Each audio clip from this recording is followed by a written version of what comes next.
hear the door. I can see the, come in. Please, I'm tuckered out. I don't want to answer the door. I don't want to get up. Can you come in? Well, for goodness sakes, I know you folks. You have a place down the road a bit, don't you? Well, yes. I suppose you're here to see my husband, Henry. Well, he's out there. He'll be back around here directly. I'm Sarah Ann Oliver Whitney.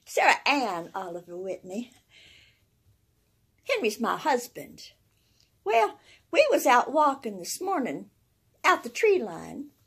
We got us a cow and a calf that wandered off last night in that blow. Did you have the blow at your place too? Oh. Well, we knew if we didn't get that cow and that calf in and it come up a blizzard tonight, snow, you know, that we'd lose them. So Henry and me went out walking the tree line this morning, him on one side, me on t'other. Couldn't see him for nothing. Walked and walked and walked. We finally found that cow and that calf and drove them back here. Henry's out there right now. I can see him where I am now. He's putting feed out for the cow, and the calf is nursing, so they're all going to be all fine. But, oh my, walking that tree line, I got a queer feeling in my breast. No, not the exertion. No, it was more. It brought back walking the trail. Oregon.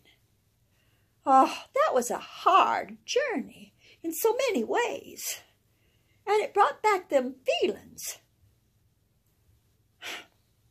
Well, I remember the day Henry come in and he told me we was going to Oregon. I was in the store, working in the store. Well, we had us a store in Decatur, Illinois. That's where we're from, Decatur, Illinois. And we had us a store, a little one, not much of a store, but a store nevertheless. And we had us a life. Well, it was a one day same as the next life, but it was a life. And Henry came in and his eyes was all glassed over. And his face had a funny look on it. I didn't find out till later. That's the Oregon fever. And he said to me, I've been talking to the boys, Sarah Ann, about Oregon. And the soil, they say, is so rich, it just cries out to the crops to grow. And the land, Sarah Ann, is free for the taking. And the adventure and the excitement, seeing the ocean. Sarah Ann, what would you think? We just chucked it all right now and went to Oregon. I said, well, I wouldn't think much of it. We're old people, Henry, you and me. We're not young anymore. It takes young people to walk thousands of miles behind a wagon, and we're old people. We got us a boy 19 years old, just took him a bride three months ago. And granted, he's between hay and grass, but we had him late in life. And Henry, you're an old man. You get up in the morning so stoved up your nose touches against your knee. And when I start the fire, I'm never sure whether it's my knees that are cracking or the flames that are licking the embers. It's kindling. I don't know, Henry. I don't know what's come over you.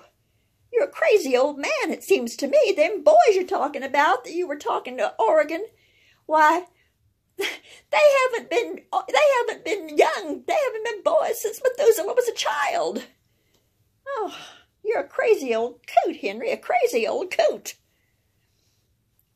Well, the look in his eyes changed from that glazed-over look to a look that was hurt and disgusted at the same time, kind of like a rooster got his neck caught in the outhouse door.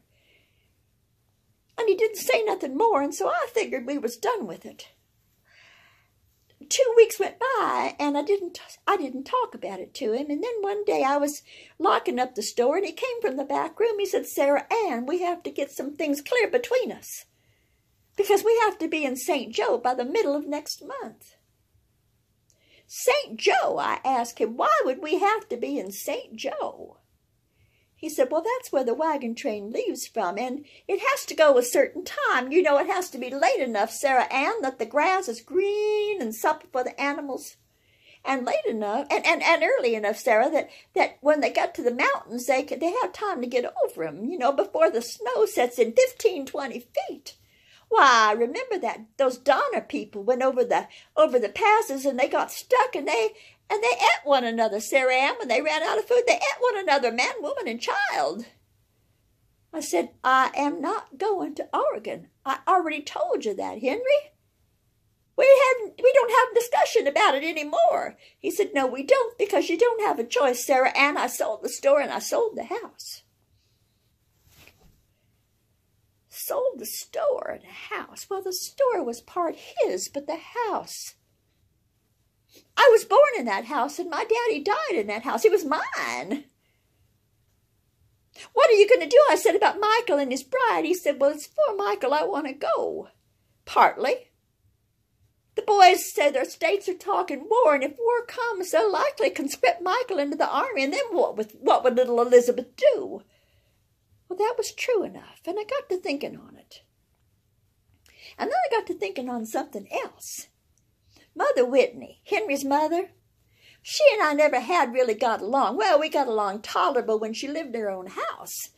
But a few months before we went on the Oregon Trail, she fell down, and Henry moved her into our house. Well, our little house. 2 hens can't fly in the same little coop. I am the sweetest person. I am kind. I am quiet. Most of the time, I barely make a sound. I'm so easy to get along with. Mother Whitney is not like that.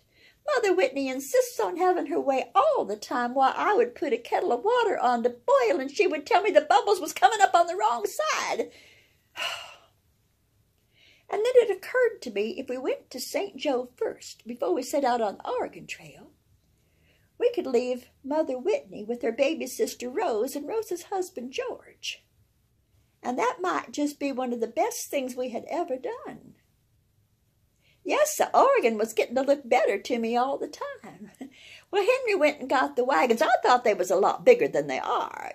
Henry went and got them, and Elizabeth, that's Michael's wife, Elizabeth and me and Mother Whitney loaded those wagons up with feather beds and pillows and foodstuffs and whatnot up to the top of the sideboards, and that for the trail, for the trip to St. Joe from Decatur, 3 weeks, you know, and that was the start of my Oregon Trail adventure. Oh, stories? Oh, do I have stories? Stories about birthings on the trail, about buryings on the trail, Injuns. Oh, a man was hanged on the trail, you know. And sickness in the Platte River. Oh, the Platte River, I heard someone tell me that someone said it was too thick to drink and too thin to plow. Think of that. But I have stories. And if you come back to supper next week, I'll tell them to you. For right now, though, I see Henry coming around the edge of the barn. I know you want to speak to him, and I'm plumb tuckered out. So if you folks would allow me to, I think I'm going to sit back here and rest my eyes. You go on out and see Henry and come for supper next week. Next week, we'll talk about the Oregon Trail.